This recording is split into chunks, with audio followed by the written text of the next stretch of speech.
एक रात रमेश ने देखा कि उसकी पत्नी नेहा के उतारे हुए कपड़ों में से अचानक टायर जितनी बड़ी सांप की खाल निकली। पहले तो उसने सोचा कि शायद घर में कोई सांप घुस आया होगा, लेकिन जब उसने सोसाइटी वालों को बुलाकर घर की जांच करवाई तो उनके पैरों तले जमीन खिसक गई, क्योंकि बिस्तर के नीचे हजारों सांप निकले।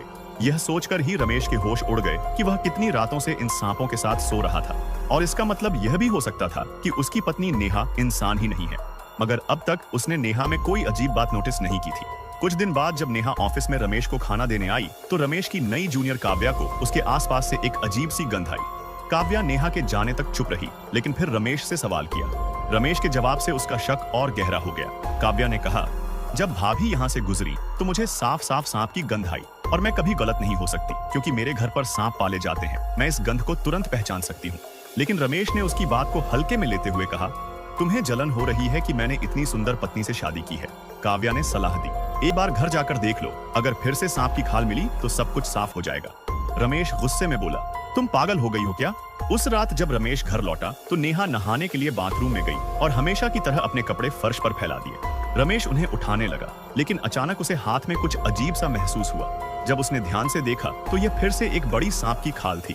नेहा भी जब नहाकर बाहर आई और उसने अपने कपड़ों पर वह खाल देखी तो खुद भी घबरा गई। दोनों को लगा कि शायद घर में सांप घुस आए हैं। रमेश ने उसे ढांढस बंधाया, चिंता मत करो, कल सोसाइटी वालों को बुलाकर सब ठीक करवा दूंगा। अगले दिन ऑफिस में काव्या ने कैजुअली पूछा, कुछ मिला घर में? रमेश ने फिर भी बात हल्की ली, अरे गर्मी में अगर घर में एक दो सांप आ भी जाए तो क्या बड़ी बात है, सोसाइटी वाले निकाल देंगे। लेकिन तभी सोसाइटी से फोन आया, सर आपके घर के बिस्तर के नीचे एक दो नहीं बल्कि पूरा सांपों का अड्डा मिला है। फोटो देखते ही रमेश के होश उड़ गए। बिस्तर के नीचे हजारों सांप थे। सोसाइटी वाले बोले, लगता है ये सब किसी बड़ी नागिन से जुड़े हैं जो शायद अभी भी आपके घर के आसपास है। रमेश अब भी बात को गंभीरता से नहीं ले रहा था। तभी काव्या ने उससे एक अजीब सवाल पूछा, रमेश भैया, आपकी शादी को इतना समय हो गया, लेकिन क्या आपने और भाभी ने अब तक सुहागरात मनाई भी है? रमेश के चेहरे की घबराहट देखकर काव्या समझ गई कि जवाब नहीं है।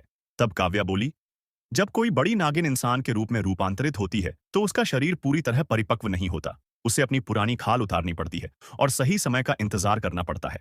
आगे क्या होगा जानने के लिए अभी सब्सक्राइब करो।